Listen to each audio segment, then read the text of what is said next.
नमस्ते। आज धेरै गर्मी छ, विराटनगरमा पनि धेरै गर्मी छ। त्यही भएर म रस्सी बनाउन सिकाउँदैछु। हजुरहरू पनि सबैजना रस्सी खानु है।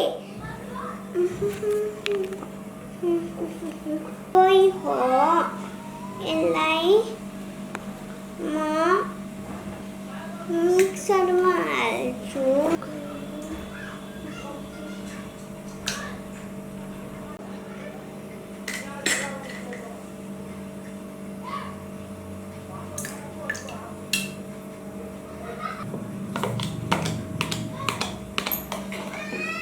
मैले अब धोइहालेँ। मलाई क्याडबरी धेरै मनपर्छ, त्यही भएर म चकलेट फ्लेभरको बनाउँछु।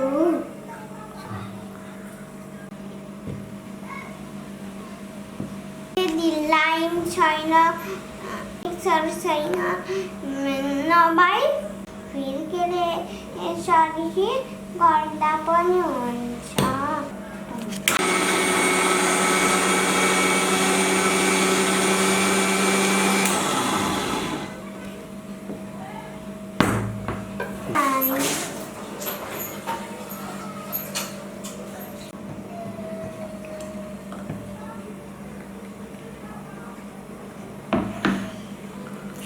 अलैँची हाल्छु, किसमिस हाल्छु,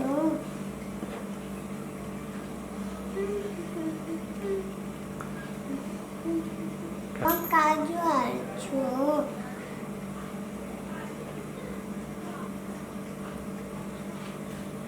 डेरी मिल्क हाल्छु,